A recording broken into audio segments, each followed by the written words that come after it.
ஓம் சாந்தி. இன்று ஜானகி தாதிஜி அவர்களின் விலைமதிப்பற்ற படிப்பினைகள் பார்ப்போம். தனக்குத்தானே ஆசீர்வாதம் செய்து கொள்ள வேண்டுமானால் சூட்சும அபிமானத்தை கண்டறிந்து அதை விரைவாக முடித்து விடுங்கள்.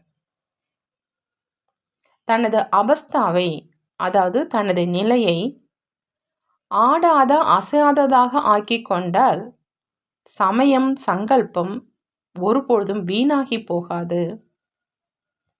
உலகத்தினுடைய துக்கம் வேதனைகளை போக்குவதற்கு கள்ளம் கபடமற்றவராகவும் இனிமையானவராகவும் ஆகுங்கள்.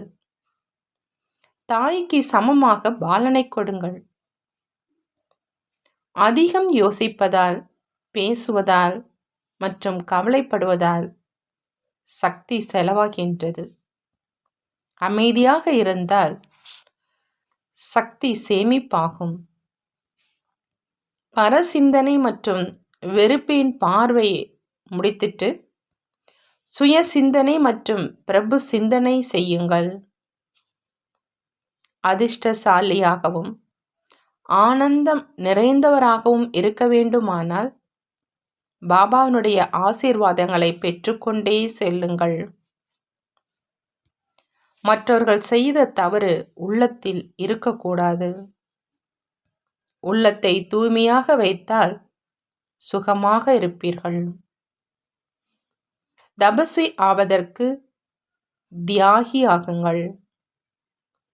சிறிதும் கூட ஆசை அல்லது பற்றுதல் இருக்கக்கூடாது.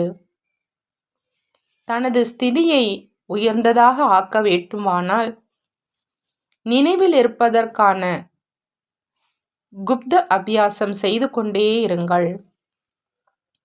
சாதாரண வார்த்தைகளை பேசுவதற்கும் கேட்பதற்குமான பழக்கம் இருக்கக்கூடாது.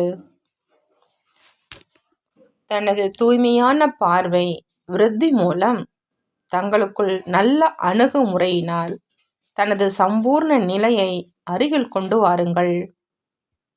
உள்நோக்கு முகம் உடையவரானால் 8 சக்திகளும் நண்பன் ரூபத்தில் துணையாகவும் உதவி செய்யக்கூடியதாகவும் அமையும்.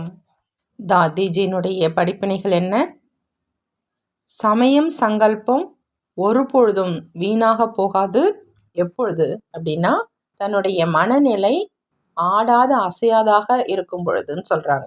இரண்டாவதாக உள்ளத்தை தூய்மையாக வச்சுக்க சொல்றாங்க. மூன்றாவதாக நினைவில் இருப்பதற்கான பயிற்சி செய்யணும். நான்காவதாக தியாகியாக ஆகணும்.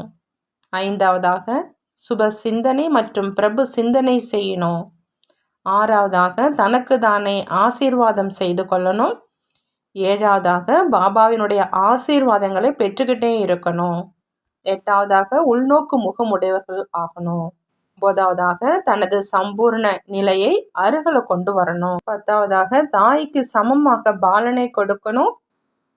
11வதாக அமைதியாக இருந்தால் சக்தி சேமிப்பாகும்னு சொல்றாங்க தாதிஜி. நல்லது. ஓம் சாந்தி.